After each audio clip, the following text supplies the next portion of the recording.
Let's take a look inside the cylinder here. It is really clean in there. Look at that. Spotless, no buildup of any kind.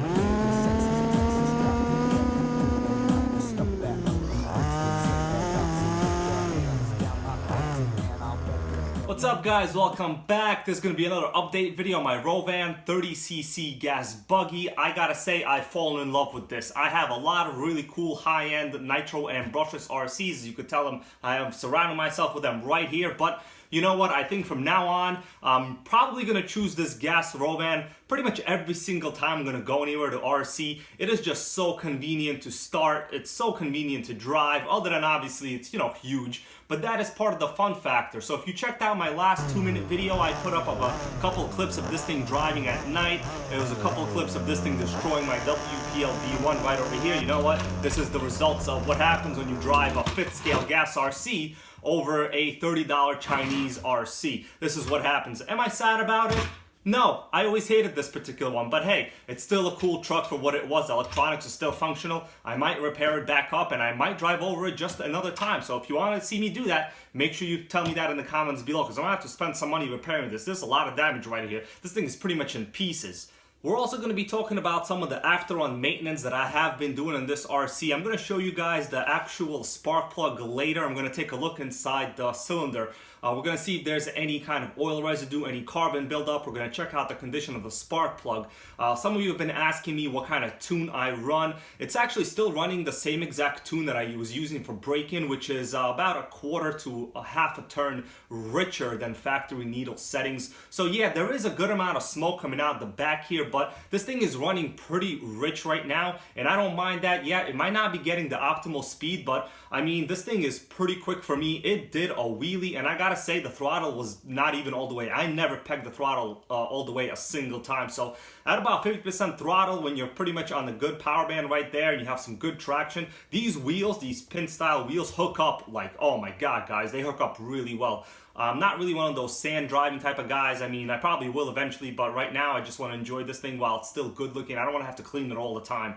Otherwise, I'm very happy with this. Nothing has broken. I have noticed a small issue beginning to develop related to the engine. We're going to talk about that a little bit later. Of course, this is still a new RC. This might become a little bit more of a problem than I am expecting it to, but once again, I'm expecting some of you guys out there with these RCs, and especially the HPX, to tell me if this is normal or not, or if I should just not be worried really so much about it. By the way, did you guys notice this RC I have right behind me? That's right, I was able to pick up the HPI Micro RS4. That's going to be in a future video, but I will tell you the condition on this thing is immaculate. It's probably the best, nicest looking condition body I've ever seen, and it's one of my favorite body styles. But you guys are gonna have to wait for a future upcoming video on this, because right now we're gonna go outside, we're gonna bash this, we're gonna do a couple of really good speed runs on this.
Now that I'm back home, it's time to do some after-on maintenance on this. I have two types of oil here. This is normally what I use for my remote control nitro RCs. This is regular after-on oil. And here we have 3-in-1 oil. I learned this trick from Botagel. He uses this 3-in-1 oil for storage in these gas RCs. I'm also going to be doing the same thing. The reason is this is an 8-ounce container and this is about $5 at the store.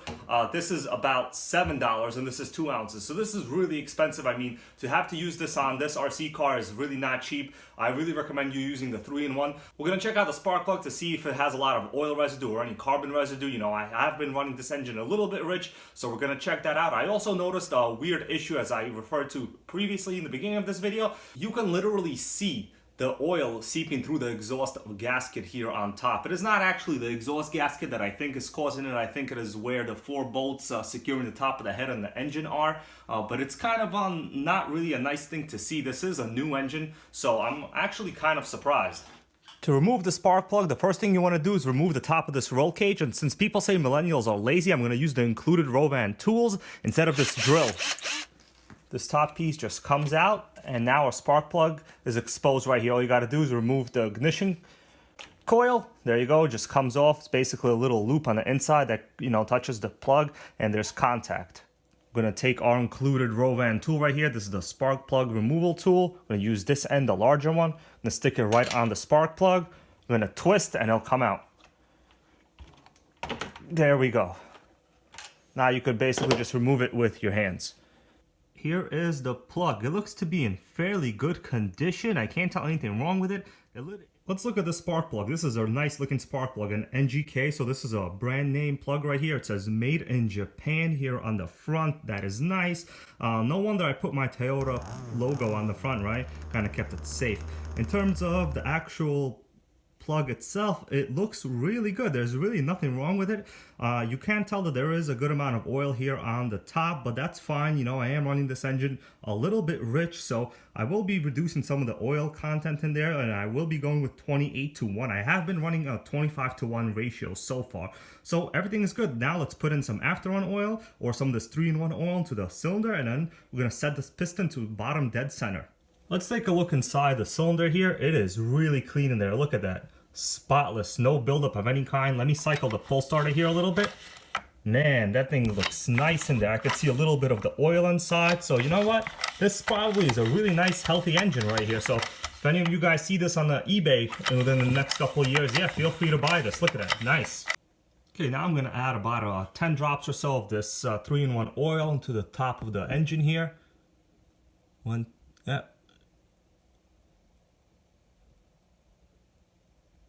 There you go, that should be fine. When you do this, you want to pull the pull start cord a little bit to get the oil kind of moving around in there.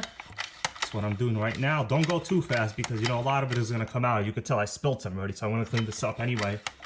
When you're done with this process, make sure that your piston, you see right now it's at the top. This is called top dead center. You want to make sure that it is at bottom dead center. So as far away from the top of the head as possible. This is your normal storage position. This is where you want to keep it. So once again, not here, but you want to keep it like that. And since I'm done with the storage, here's some more driving footage for you guys. Thanks so much for watching. Stay tuned. Please comment, like, and subscribe. I'm gonna be measuring the top speed of this soon with my Dynamite speed meter. I didn't get to do this in this video. It was just not the right time, not the right place, but I will get around to it. So thanks so much for watching. Once again, till next time.